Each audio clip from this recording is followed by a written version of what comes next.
સરગવાની શીંગનું શાક તો તમે ખાધું જ હશે અને સરગવાના ફાયદા પણ તમે જાણતા જ હશો. પણ શું તમે જાણો છો કે સરગવાની શીંગ કરતાં પણ એના પાન વધારે ગુણકારી હોય છે, પણ એનો રસ કાઢીને પીવો બધાને ગમતો નથી હોતો. તો આજે હું તમારા માટે સરગવાના પાનના મૂઠિયાની રેસીપી લઈને આવી છું કે જેનાથી નાનાથી લઈને મોટા ઘરના દરેક સભ્યોને સરગવાના પાનના ફાયદા મળે. તો ચાલો રેસીપી શરૂ કરીએ. પણ મારી ચેનલ ફૂડ વિથ ફાલ્ગુનીને તમે જો હજી સુધી સબસ્ક્રાઈબ ન કરી હોય તો સબસ્ક્રાઈબ કરી દેજો.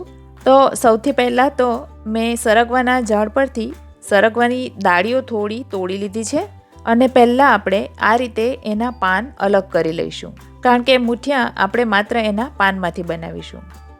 તો બધા પાન અલગ થઈ જાય પછી એને આ રીતે 2-3 વાર પાણીથી ધોઈ નાખવાના, જેથી એમાંનો ધૂળ અને જે કચરો હોય છે એ નીકળી જાય. અને પછી આ રીતે એને નીતરતા કરી દેવાના. અને આ રીતે સરસ રીતે નીતરી અને થોડા કોરા થઈ જાય પછી આપણે એને ચોપ કરીશું. તો આ રીતે ચોપિંગ બોર્ડ પર અથવા તો તમને હાથથી ફાવતું હોય તો હાથેથી ઝીણા સુધારી લેવાના. તો બધા પાન સુધારી લીધા પછી આપણે એને એકવાર માપી લઈએ. તો કપથી માપીએ તો આ 2 કપ થાય છે. તો હવે આપણે એમાં લોટ ઉમેરીશું.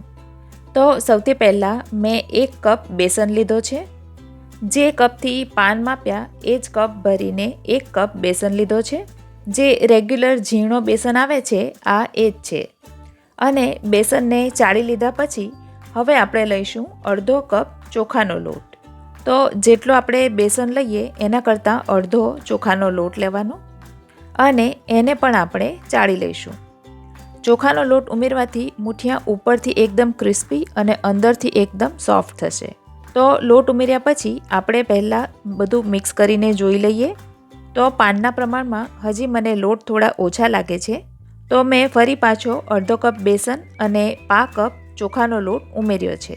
તો ટોટલ 2 કપ સુધારેલા પાનની સામે આપણે 1.5 કપ બેસન અને 1/4 કપ ચોખાનો લોટ લઈશું અને પહેલાં બધું સરસ રીતે મિક્સ કરી દઈશું. અને હવે આપણે એમાં મસાલા કરીશું. મસાલામાં ઉમેરીશું 1 ચમચી લીલા મરચાંની પેસ્ટ, 1 ચમચી આદું અને લસણની પેસ્ટ, અડધી ચમચી ઉમેરીશું હળદર, 1 ચમચી ઉમેરીશું ધાણા જીરું, અડધી ચમચી ઉમેરીશું લાલ મરચાંનો પાવડર. તીખાશ તમારે તમારી રુચિ પ્રમાણે વધતી ઓછી કરી દેવાની. 3 ચમચી ઉમેરીશું ખાંડ, અડધા લીંબુનો રસ ઉમેરીશું અને સ્વાદ અનુસાર મીઠું ઉમેરીશું. મેં અહીં 1.5 ચમચી મીઠું ઉમેર્યું છે અને 2 ચમચી ભરીને તેલ ઉમેરીશું. અને પહેલાં તો બધું સારી રીતે મિક્સ કરી લેવાનું અને બધું સારી રીતે મસળીને મિક્સ કરવાનું, જેનાથી સરગવાના પાનમાં જે મોઇસ્ચર રહેલું છે એ લોટમાં ભળી જાય અને આપણને ખબર પડે કે આપણે હજી કેટલું પાણી ઉમેરવાની જરૂર પડશે. તો તમે જોઈ શકો છો કે લોટ ઘણો ખરો ભેજવાળો થઈ ગયો છે. તો હવે આપણને એમાં વધારે પાણી ઉમેરવાની જરૂર નહીં પડે. તો એકદમ થોડા પાણીનો છંટકાવ કરીને આપણે લોટ બાંધીશું. તો જે રીતે આપણે મેથીના મૂઠિયાના લોટ બાંધીએ છીએ એ જ રીતે આપણે એનો લોટ બાંધવાનો રહેશે. જુઓ, આ પ્રકારનો લોટ આપણે બાંધવાનો રહેશે અને લગભગ 3 કે 4 ચમચી પાણીથી જ આ લોટ બંધાઈ ગયો છે. હવે હથેળીમાં થોડું પાણી લઈ આપણે લોટમાંથી મૂઠિયા વાળીશું. મૂઠિયા વાળતી વખતે એને વધારે દબાવવાના નહીં, પોલા હાથે ઓછું દબાણ આપીને મૂઠિયા વાળવાના. જો વધારે દબાણ આપીને આપણે મૂઠિયા વાળીશું તો એ એકદમ કઠણ થઈ જશે. તો કોઈ પણ મૂઠિયા વાળો ત્યારે આ વાતનું ખાસ ધ્યાન રાખવાનું. તો આ રીતે બધા મૂઠિયા તૈયાર થઈ ગયા છે. તો આપણે આમાંથી અડધા મૂઠિયાને ડાયરેક્ટ તળી લઈશું અને અડધા મૂઠિયાને વરાળથી બાફી લઈશું. તો બાફવા માટે મેં ઇડલીનું કુકર પહેલેથી ગરમ થવા માટે મૂકી દીધું હતું અને નીચે થોડું તેલ લગાવીને મેં અડધા મૂઠિયા બાફવા માટે મૂકી દીધા છે. તો આ મૂઠિયાને આપણે 15થી 20 મિનિટ માટે હાઈ ફ્લેમ પર બાફીશું અને જ્યાં સુધી આ મૂઠિયા બફાય છે ત્યાં સુધી આપણે બાકી બચેલા મૂઠિયાને ફ્રાય કરીશું. તો તળવા માટે તેલને પહેલાં બરાબર ગરમ કરી લેવાનું અને મીડિયમ ટુ હાઈ ફ્લેમ પર બધા મૂઠિયા તેલમાં સમાય એટલા અંદર પહેલાં મૂકી દેવાના અને 1 મિનિટ તળાય એટલે ગેસની ફ્લેમ લો કરી દેવાની.